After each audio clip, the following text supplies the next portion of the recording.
Good morning, dear Nora. Good morning, Welcome. Jonah. So good to see you.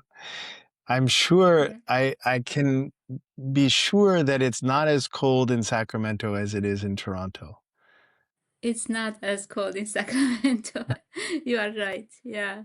It seems like it's It's cold everywhere. It is cold in here, but nothing comparable to where you are. nothing comparable. Okay. Well, yeah, it has been frigid. I think on Sunday, Toronto was the coldest place on earth, apparently. How So how that how cold was it? I think it was negative in Fahrenheit, it was negative 26, I think. Wow. Yeah, that's pretty cold. But anyway, welcome to the light in everything, um, our little podcast on the internet where we speak about the most important things, where two human souls, two priests, speak about our living relationship with Christ. And it's wonderful, Nora, to have you on as the second. Well, Patrick also interviewed some of our students before, but we call these the Roadside Conversation series, where we're inspired by um, the two conversation partners on the road to Emmaus, where in the gospel they then realize that it wasn't just them speaking, but Christ was with them. So welcome, Nora. Thank you so much, Jonah. And I'll just introduce you briefly, and you correct me if I got anything wrong. But Reverend Nora Minassian is a priest of the Christian community, and she was ordained in 2009 in Germany. And her first congregation, she was sent to Washington, D.C., where she began her priest journey. And then a few years later, she was then sent to Devon, near Philadelphia, the Devon congregation, and served there for 10 years. And then for the last 4 years, she has been serving the congregation in Sacramento. And Nora is one of the hardest workers I know, a deep Christian, and she loves questions. I know that. She loves to work with questions. So I'm gonna lay a question on your heart right away, Nora, if I can here. Yeah? Yeah, go ahead. Did I get that right though? Your priest history? Yes. Yeah, all, Good. all is good. Yeah. So I think what interests me to ask you first is, I know you grew up in a place that is not the United States, and I know also that you grew up in a Christian family. At least I'm pretty sure. You have to correct me if I'm wrong. But I'm wondering, in that milieu, in where you grew up and with the Christianity that you grew up with, what what what were the ups and downs? What was the journey for you to find your own relationship with Christ? Did you fully accept the Christianity that you grew up with? Did you take a detour? Did you go and do something else? Did you forget about religion? How did you come to being someone dedicated to serving and being in relationship with Christ?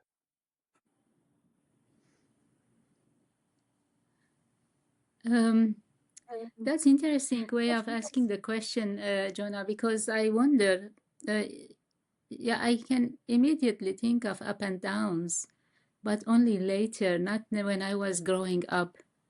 But Mm, I believe in the fact that I was born in Aleppo, Syria. and born to an Armenian family in Aleppo, Syria, made a big difference in relation to my being raised in a Christian setting. Armenians usually are just, we take it for granted we are Christians because we were like the first nation to accept Christianity, and most Armenians are very proud of that, of course.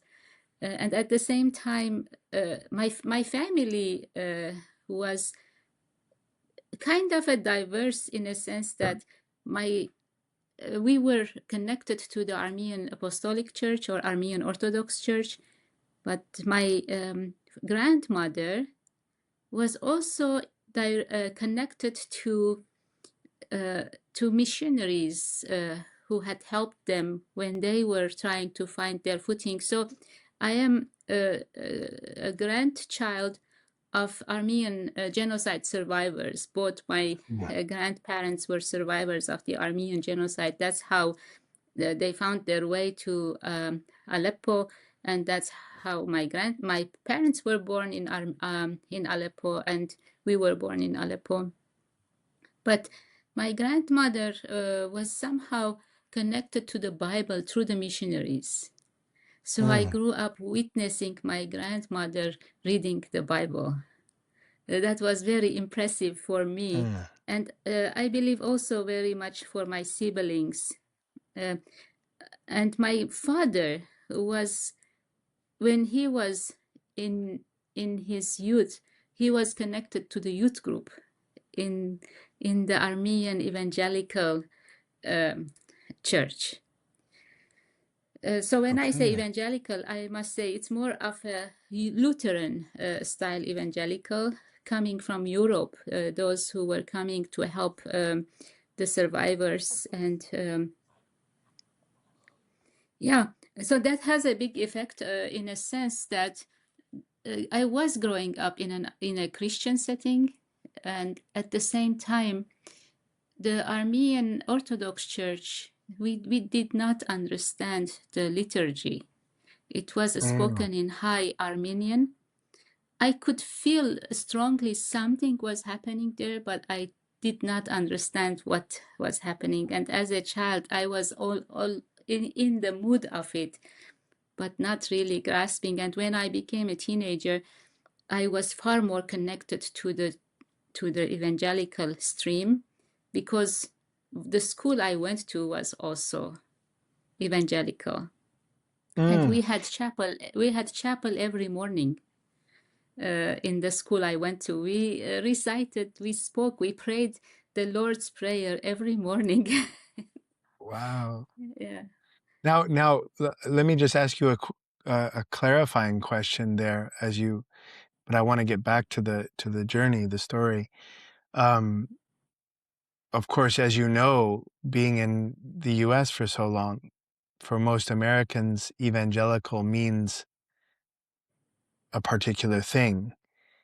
When you describe it as Lutheran evangelical, coming from Europe, what was the primary difference? That it was more Bible focused, or how would you describe that? Definitely, it was Bible focused, and it was also education focused, I could say. Yeah, the education was very important, and understanding and reading and living with the Bible was very important, and prayer life was very important. So I did grow up in that sense. So my parents, they were very interesting. I probably, if I were to come back to this lifetime, I would choose the same parents,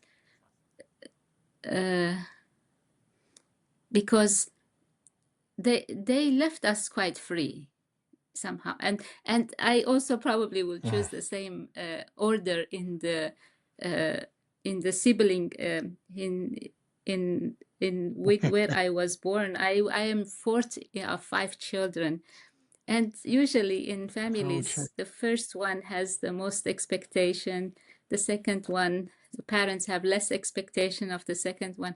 By the time it comes to the fourth one, you just do whatever you want, kind of a situation. So I was really lucky in that way, and felt very free in many levels. And the Lutheran aspect I would refer to is that it was not. So there are so many actually denominations in US. We didn't have that in Syria. We had three Right. denominations. We had the Orthodox, Catholics, and Protestant.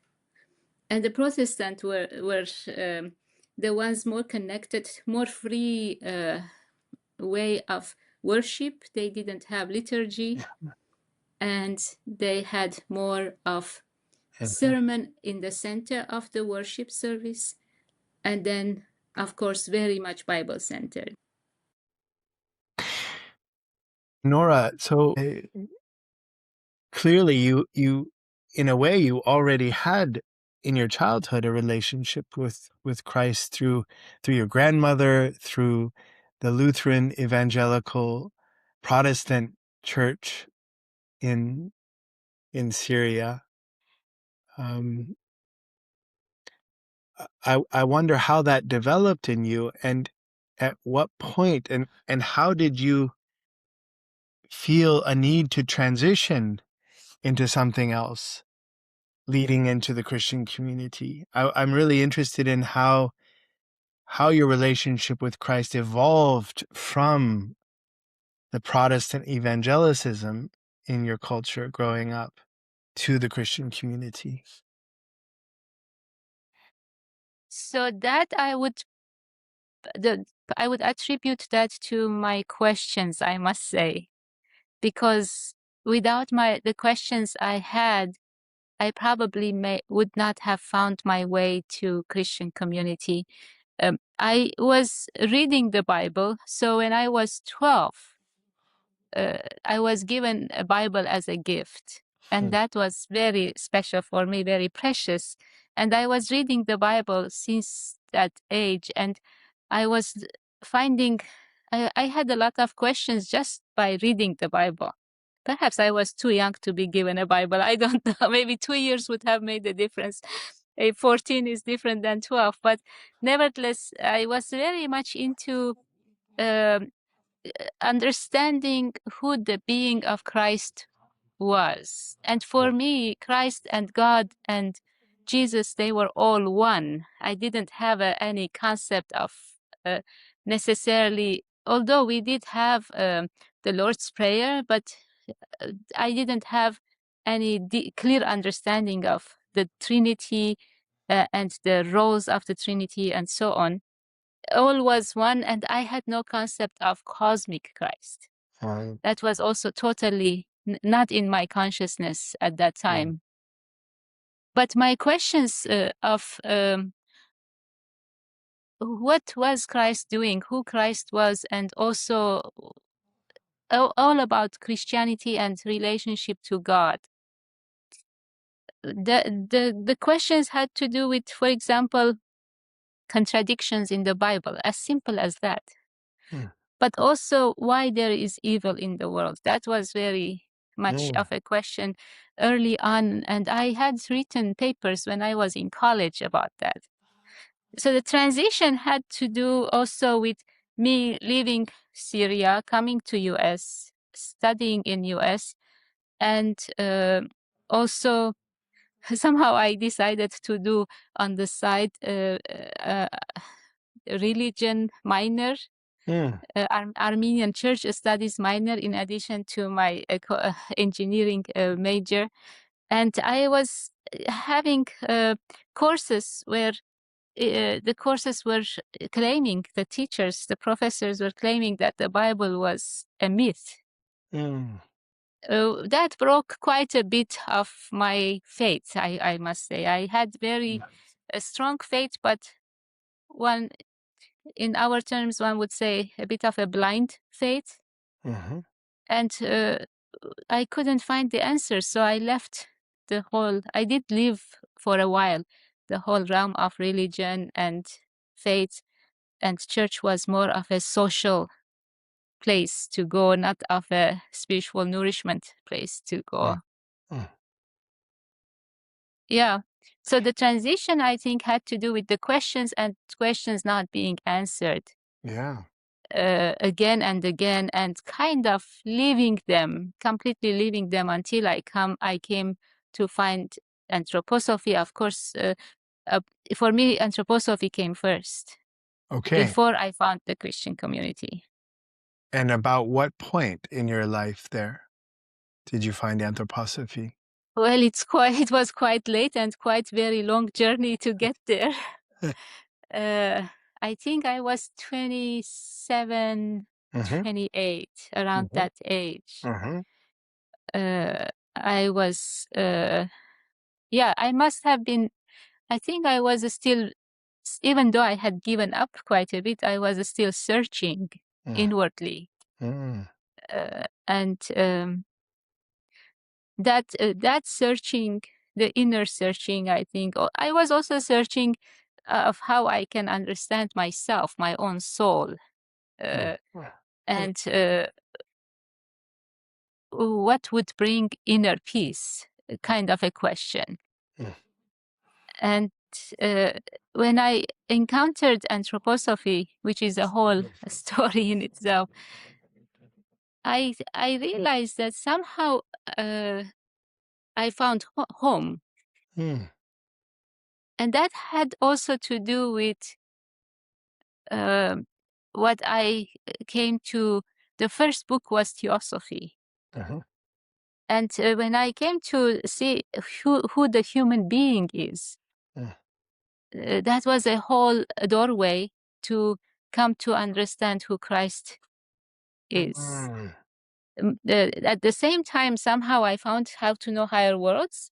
So those two books, of course, the last chapter of Theosophy also has quite a bit of How to Know Higher Worlds in it, in a short, summarized way. But they were somehow far different paths than what I had taken up till that time.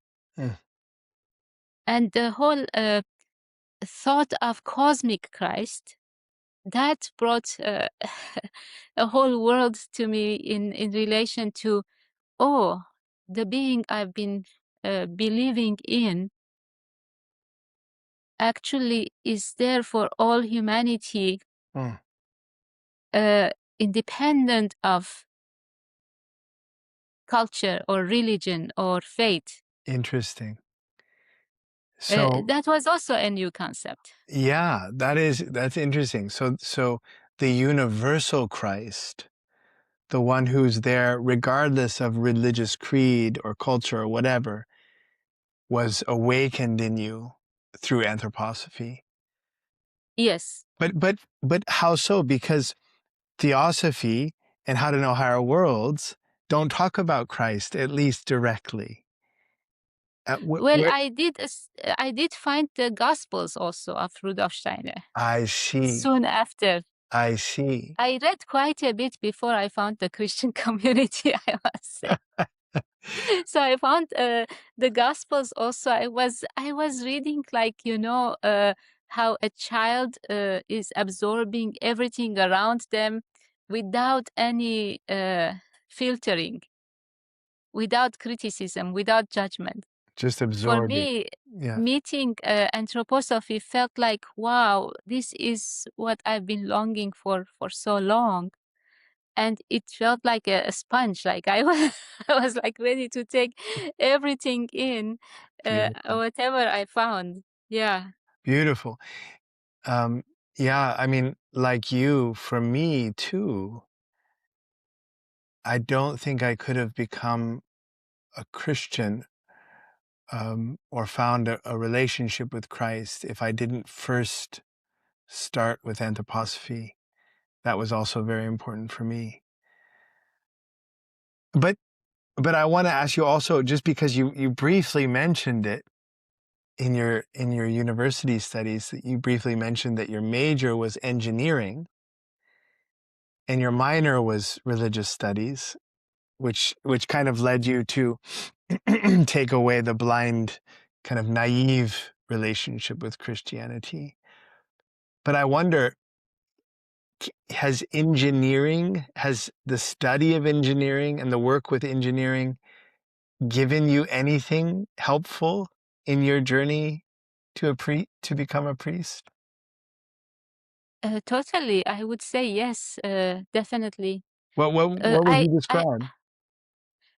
in the world of engineering, you have the possibility to be very creative Mm, and also very objective at the same time, in a sense that uh, we were we were working in a group of engineers, and everyone from different culture, different country, different language, but focused on one topic, mm, on one project, on one problem, mm, trying to solve together. It was wonderful, I must say. It was amazing to be able to be in that setting, and really nothing got in the way in terms of differences. mm, Actually, it was even more of a gift that we were coming from different backgrounds, because we thought differently, but we were focused uh, on not on our intricacies or whatever. We were focused outside of us on a project, and to be able to really mm. take up, well, my task was very interesting also, to find the problems in the software and to find the shortest way to get to the problems, so that the developers can fix it. And to find the shortest way was actually very creative process.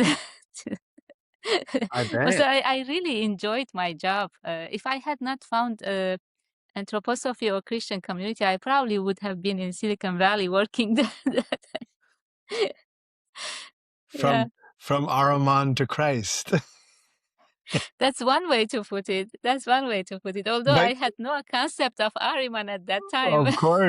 of course, but I love the fact that you loved it and that you found this light of true creativity as well as a kind of unity, a harmonious unity with other human beings on the objective task at hand.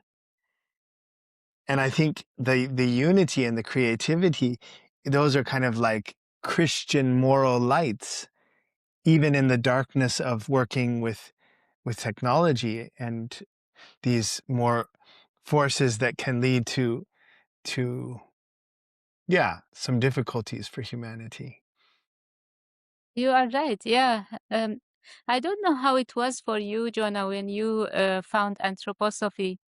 But in the last years, I was thinking, reflecting back about my encounter to anthroposophy. And I must say, as a child, Mm. I had a certain tendency to uh, look for ideals, to Yeah. idealize, also to idealize people, to idealize Mm. thoughts, and so on. And when I found anthroposophy, I think now looking back, I wouldn't be able to say that at that time, but now looking back, I think I was finding only the ideals in the in the world of anthroposophy. Even I could even say it's like it must have been for me very powerful blinding experience. At the same time Mm. seeing, at the same time so much seeing, that there was also a kind of a Mm. blinding, like Paul, who was blinded by the light. Mhm. I think I was blinded also because I had no possibility, no idea of any way of finding anything false in it, or any problem in it. And I thought, this is it. This is I it. and I left the family, and I thought everything I was doing was not right in some ways. Ah. Like not only my work, but also my background, my family, my faith, my old way of believing, and so on. So when I look back in that sense, actually, I since then I have learned a lot also. Uh, About seeing not only the light, but the light in the darkness and nuances in all things, you mean? Exactly, exactly. I come to see actually it's not about a denomination, or it's not about a philosophy or a particular faith that brings us to the true being of Christ. Mm, Um, it's more of our outlook, our way of looking at life, our way of connecting with human beings in such way that we can find Him mm, in them, mm, no matter what background they have. Uh, I find now actually my experiences of, for example, even going back to my family members, I actually find they're really very faithful people. I mean, they love Christ, even though their perception of Christ may be different than my perception of Christ. Uh, but the purity of the uh, connection they have with Christ, mm. I have no right to make any judgments Yeah, on them. yeah. Although in the beginning I thought, no, They're that's not the way. This is the way. they're wrong. Yeah. Yeah. That's beautiful. So in your own then relationship with anthroposophy and later as a priest in the Christian community, you could say you were in a way a little bit radicalized at first. Like this is the only way, everything else is not correct. But through this journey, you've learned to see with new eyes that actually Christ can be found everywhere, in everyone. Exactly. Yeah. And how, I mean, sometimes it's really hard to know how those things develop in us, but is there any idea or experience or revelation that you can point to that led you to that change, led you to those new eyes?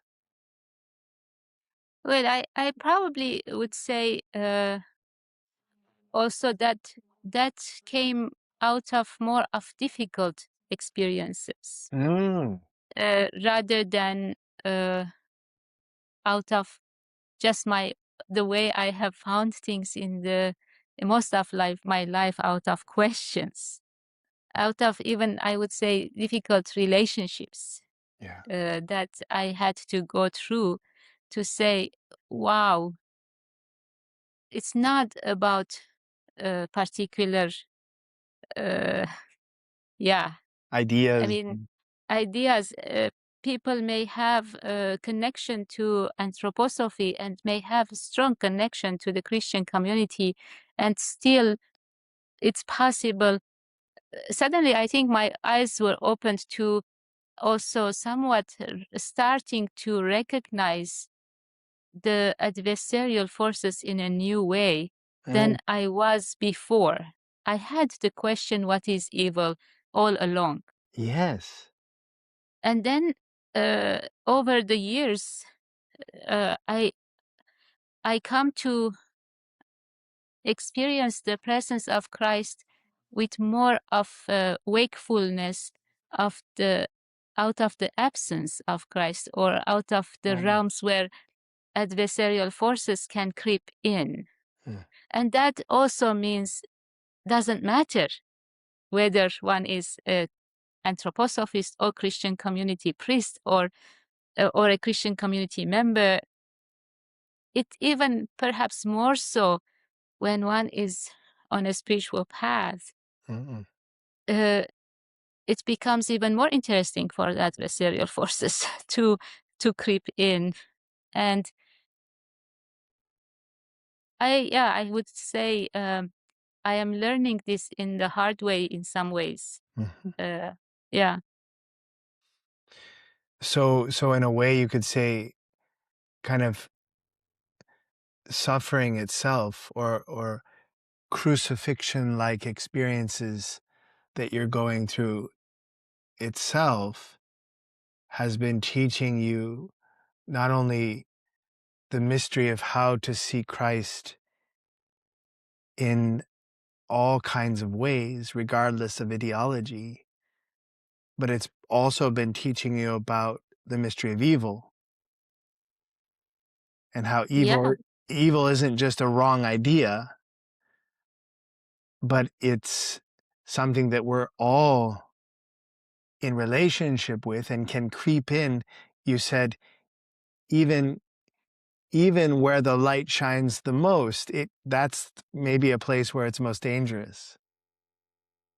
Yeah, we have been studying, we just started at the beginning of the liturgical year to enter Paul's letters. Mm, And yesterday, in our study, the topic came up about also how to overcome evil with good, or mm, how to overcome evil through forgiveness, or how to take in uh,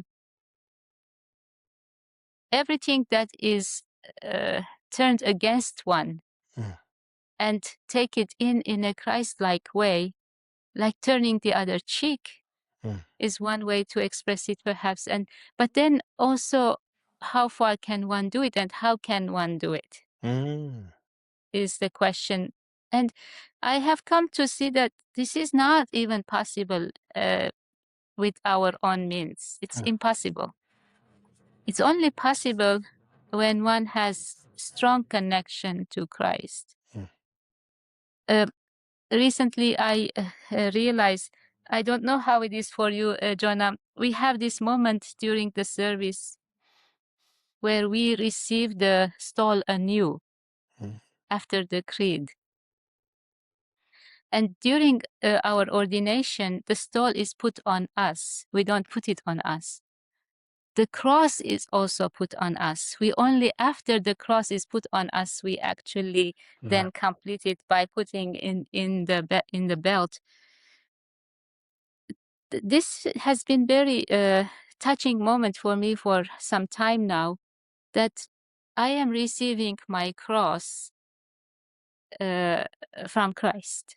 Mm, It is given to me, and I am going to bear it. mm, And I can only bear it with His help because He's the one giving it to me. mm.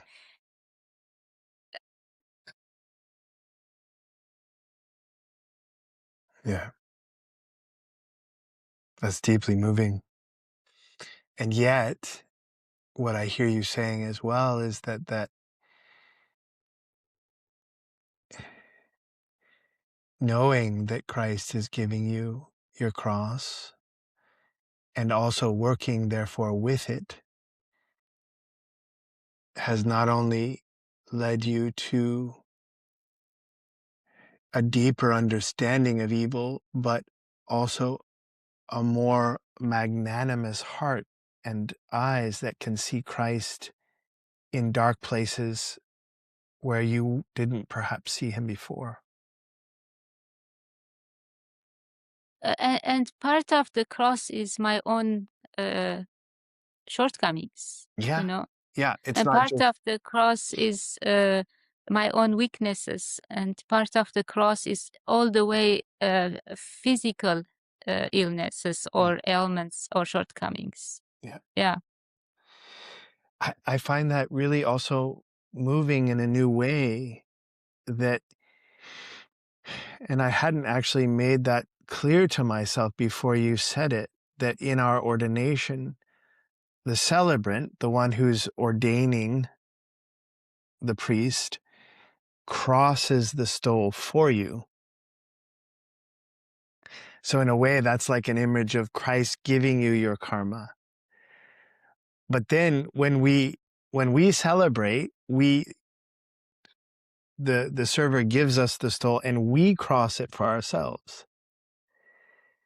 And I find Yeah. that there's a kind of archetypal journey there where it takes a while for us to also then accept our cross ourselves, even though Christ is giving it to us. It also, it makes a difference when we say, okay, yes, you said I'm going Exactly. to accept it because Christ is giving it. But that's so important for the individual to learn to say yes because you are giving it. And in that, yes, Jonah, there is also the aspect of freedom for me, because it's very different to come to it out of freedom each time. Yeah, it is. We as uh, the ones who are becoming, we have our path is not so much of being a priest, but more of a becoming a priest. If that freedom is forgotten, which is actually was there all the way in the beginning, yeah, we had to say yes. Without the yes, we wouldn't. But that freedom could be forgotten along the way, especially when difficulties can blind us also. That freedom, meaning the forgetting that we can empower ourselves. I'm putting it in my own words. We can empower ourselves by learning to freely take up what God brings us in our lives.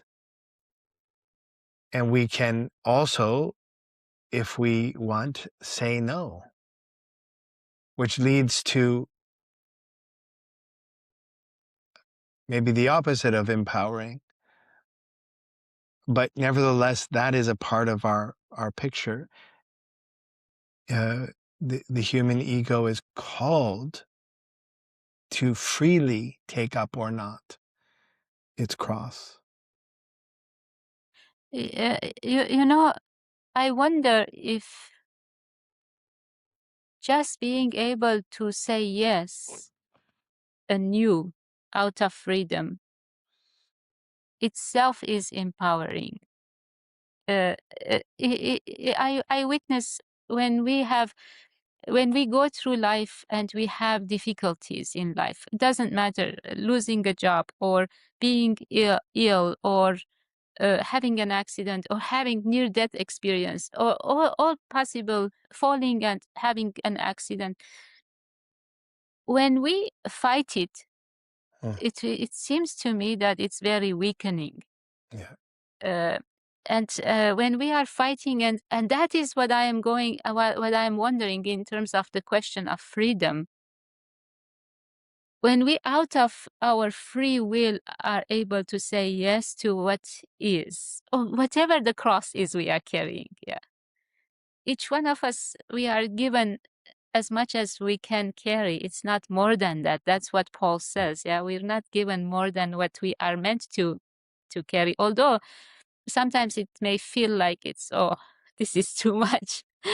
But that yes, saying yes to what is, it seems like essential ingredient to be able to become.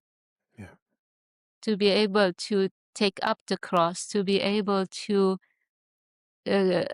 take up the cross and know that we are not alone here. Although it may feel alone at times. Yeah. It's just like the two disciples walking on the way to Emmaus. They were feeling probably just the two of them until they had that moment of recognition. It's such a beautiful picture, actually. It's such a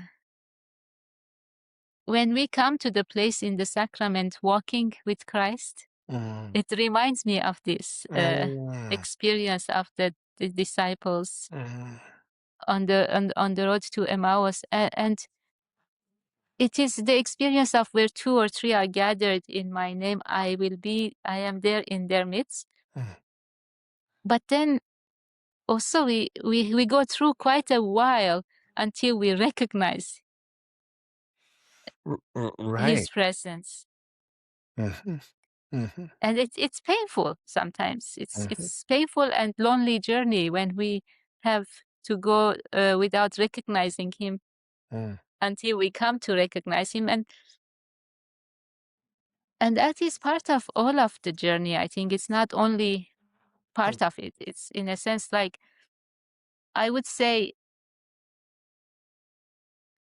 even since I've been ordained, there has been so many moments where I have walked quite some time until I come to say, "Oh, why am I thinking I am alone or so?" Yes. So even in the journey of the priesthood, you're saying we go through deserts and lonelinesses and wildernesses, and then it's this combination of grace and freedom that we can awaken again. Oh wait, I'm I'm not alone here. This journey, what I'm working with, what I'm bearing, what I'm being asked to carry is meaningful. Yeah, and to remind myself also that this is actually given to me Yeah. by Christ. And in that moment again, that it's really, for me, it has been such a healing experience. Uh, it, it reminds me of this part when Christ is speaking to the disciples and he says, "You did not choose me, I chose Yeah. you." Uh, and that is true for all of humanity, actually. It's not only for those who are sent. Yeah. That's very important. I think that's one of the elements that I appreciate the most, that is so emphasized, that is true for all Christianity, but in its essence, but it's so emphasized also in the Christian community movement for religious renewal and in anthroposophy, that really, and Paul emphasizes it too, if particularly in Romans, if you read it correctly, that this is a universal being, that he has actually this God plus human has actually chosen us, no matter who you are on the face of the earth, to accompany in our evolving lives. And he's like the two on the way to Emmaus. He's there in a hidden way, even if we don't recognize it. But we can also awaken and remember, like you're describing. I think that's also, for me, one of the most beautiful pictures that is so strongly emphasized in our movement. Can you imagine how it is being, uh, how it is when if I were to imagine the being of the sun, uh, yeah, when you said universal being, Yes. the being of the sun, Yeah. I mean, we are ordinary, simple beings, and at the same time, part of every human being has the element or aspect and the image of this being of the sun, who is offering everything for Yeah. each one of us. Uh, it's actually so humbling and so Mm. mind-boggling. I would say that a God is dying, willing to, out of freedom, go through suffering, go through death, Mm. and overcome death so that we may live. Yeah. With that, when I think of it along these lines, I realize that what I am doing is so small. It's nothing comparable to.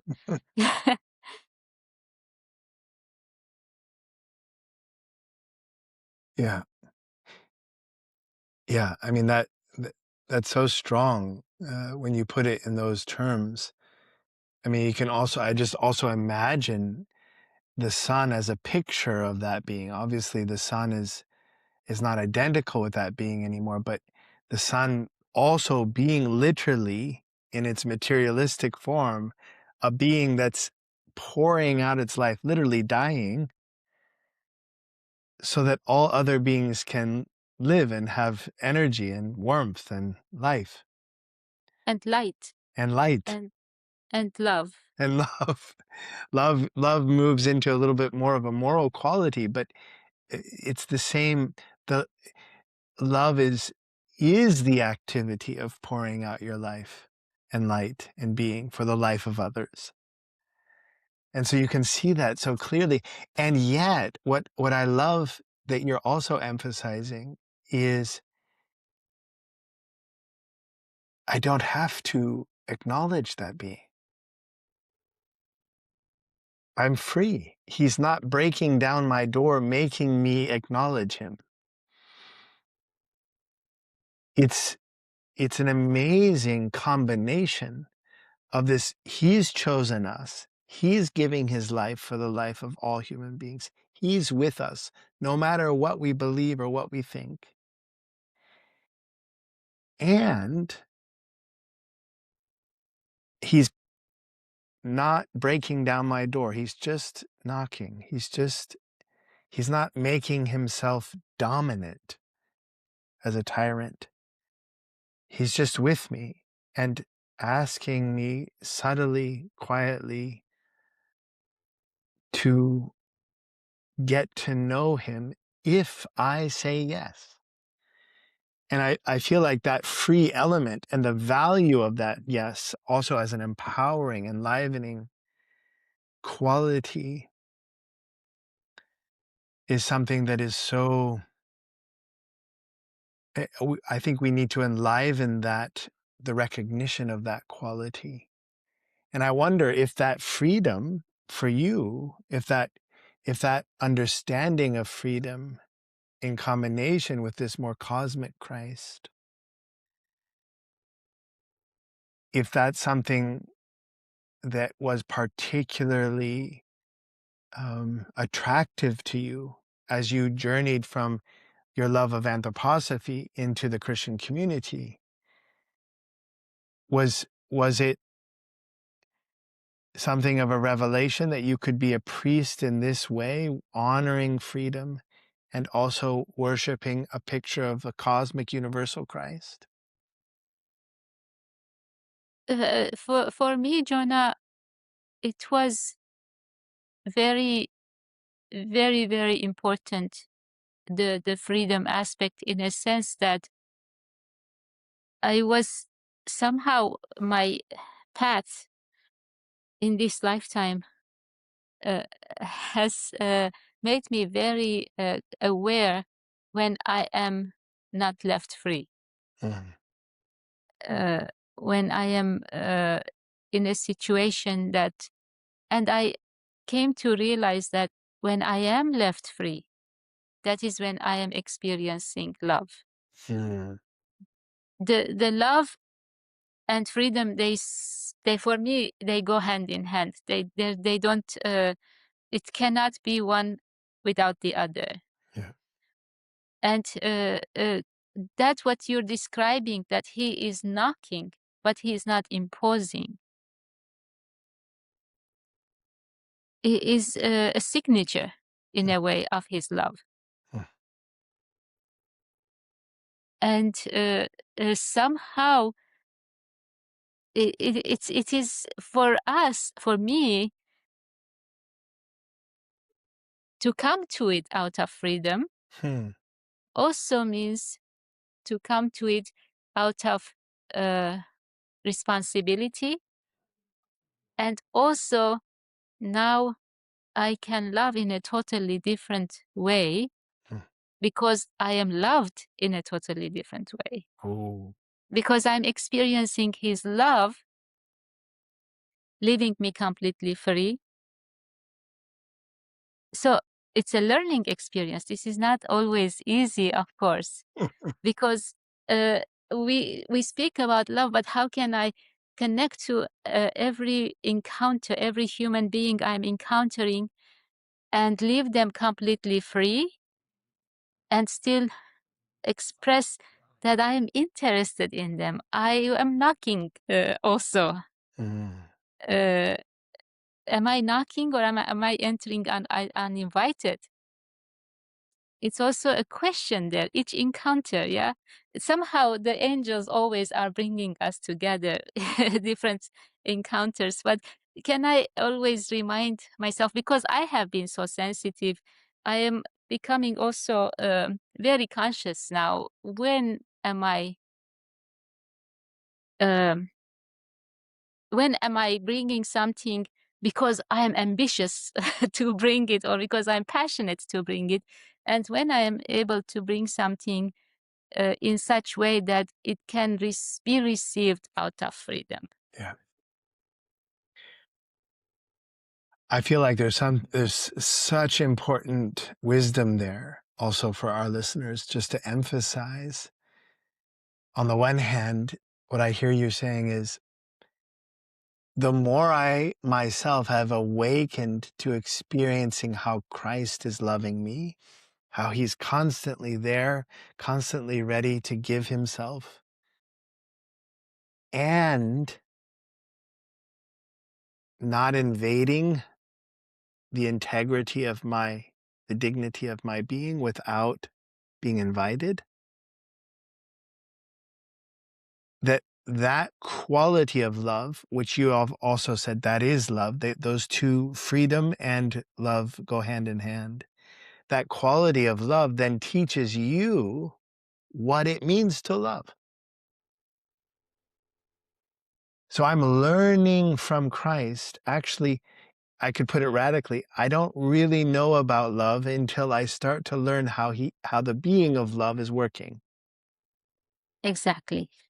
And then I can start to try, in my weak and humble way, to imitate and start to love other human beings,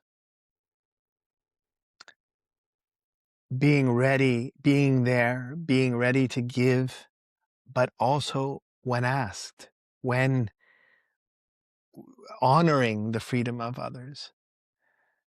I just feel like that's so important as a picture of how to love as he loved us. And I mean, I also feel like I'm in that school. And I feel like it's so important for us to remind ourselves and anyone that Christian love is not one that imposes ideals and idealisms and rules and anything on human beings. It actually stands at knocks and is ready to give, but only with permission of the dignity of the human being. As you are putting it in the way you express it, Jonah, it also makes me conscious of the difference between how Christ reveals himself and comes, and how adversarial forces come. Mm, Because it's also, there is something of the opposite gesture. yeah. They kind of uh, and um, one is only able to recognize the adversarial forces when the light of Christ is present. Mm, Because the adversarial forces are not knocking, first of all. no. They're creeping in. Yeah. And I don't have my book with me. The moment in our Epiphany epistle, you know how our prayers yearningly Yeah. meeting the light of the star of grace. And not only after that, life in Christ comes in, Yeah. arising within us. it's this life in Christ is then helping us, because the light then is there, to recognize that which has not knocked. But not only, if the light is there and the experience of the freedom is there, then we are not fighting the creeping in forces, but trying to, how do I put it? Trying to see if there is a way to bring light to it in such way that they can be transformed. Yeah. The redemption, The redemption. making them Yeah. useful as opposed to just, ignoring them or condemning them. Yeah. Or fighting them, or Or fighting them. pushing them out, Yeah. or yeah. It's easy Beautiful. to say. It's very hard to do. Easy to say. But I love that you link that to our, maybe I can just, for our listeners also, just say those words so that, because this distinction of finding, well, I'll say the liturgy that you were pointing to. May the heart's light of our prayer meet yearningly the world light of the star of grace, and life in Christ arise within us, when into the soul eye penetrates the spirit ray of the star of grace. But I love how you describe that actually receiving Christ's light into us comes, life in Christ comes at the end of that prayer process, that then helps us to perceive the kind of light that is not of Christ, so to speak, that creeps in, that we can only recognize with the light of Christ because we can see the difference. Yes, and and I wonder also that sometimes we are recognizing it without the light of Christ. Mm. And there is also then there is all kinds of aspects of fear, and our response to the uh, experiences of not being let free, or Mm. uh, beings coming in without knocking the door, or encounters that one would feel, wow, I wasn't left free there, and so on. Our response to it is different when we experience, when we are filled with the light of the star of grace, Mm. versus when we are responding out of our own means. Yeah, It's very different. very different. Yeah. Yeah. Yeah. Uh, uh, uh, which also means that life of prayer is essential. Yes. Yeah, the heart's light of our prayer, life of prayer, is essential to receive that graced light. Yeah. So that I'm not left to my own fallen light to see. Yeah. The deceiving light, The yeah. deceiving light. There's the deceiving light also. Yeah. That comes in our. I think it's in our Christmas Right. That saves us prayer. from the deceiving false light. Yeah, beautiful. Yeah. Yeah. Wow, that's very moving, Nora. I guess as we come, as we start to come to an end of our time, I guess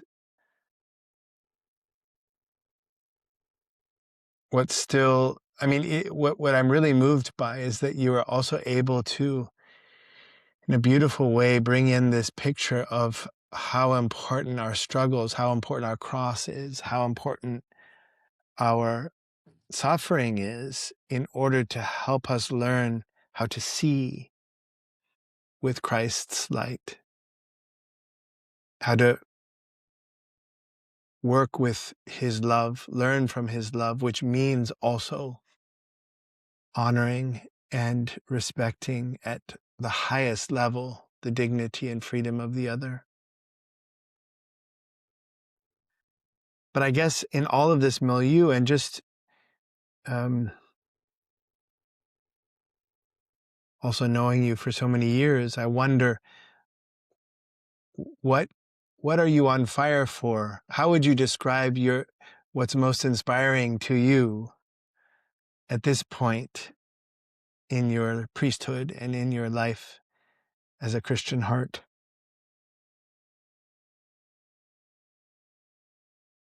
Yeah, it's a big question. It's almost like a starting over. But perhaps quickly, I just say that somehow, yeah, I have been living with the question of etheric Christ and the question also of how the experience on the road to Damascus is also going to be experienced by many in our times, in how Steiner puts it as also etheric Christ. And just diving into the world of Paul Paul is a being with a lot of fire. And I also feel this incredible amount of fire in an interest way, being very interested and new. As a child, I was reading Paul. It's a different world, but now when I am reading Paul after so many years, coming back to him,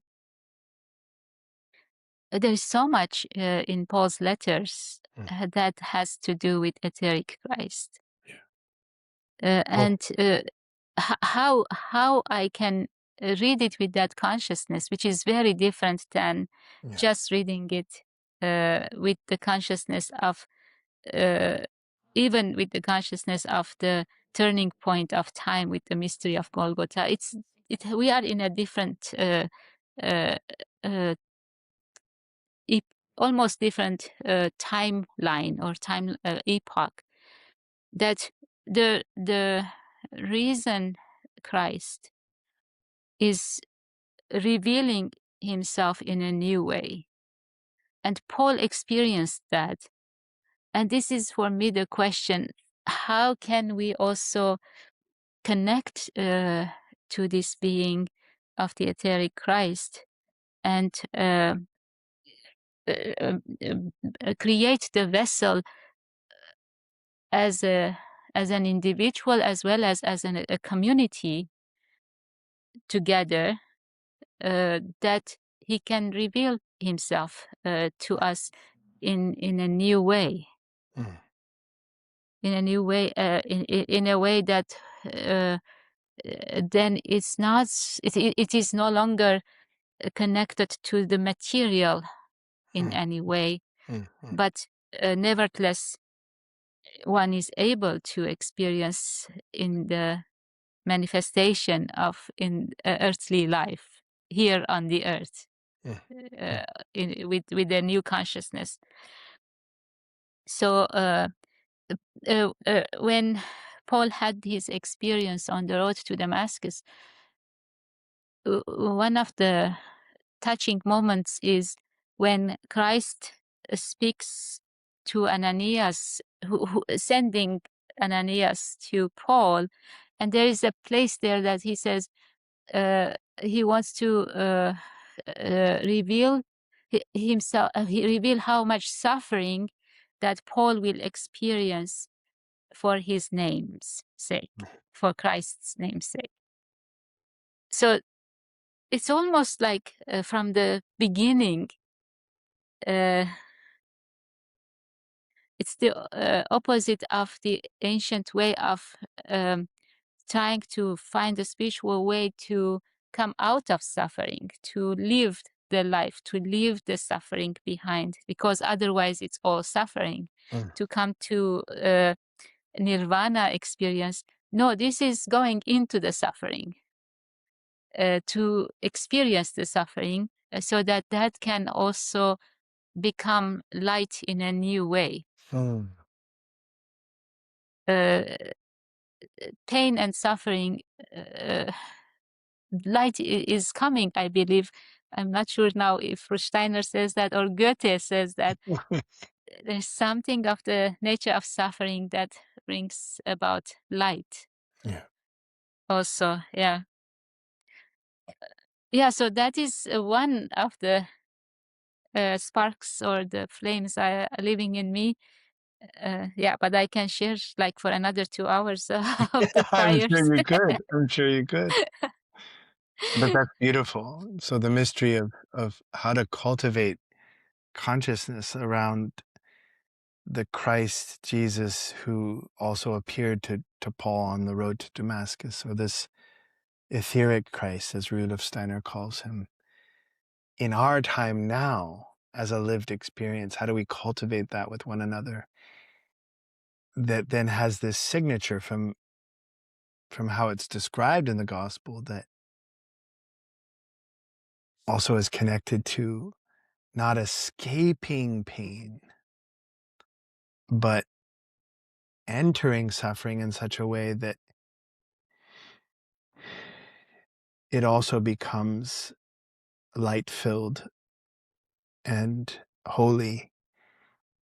Maybe even this mystery that Christ says, bring me your burdens, for my yoke is easy and my burden is light, and I will teach you how to be humble. And Totally. yeah, Yeah. that's, I don't know if there's anything more important for the human soul than that impulse. It touches, and of course, our listeners will know that that's a theme that I just so love, and it's deeply moving to me to hear you speak it in your own way. Yeah. So thank you. Thank you, Jonah. Yeah.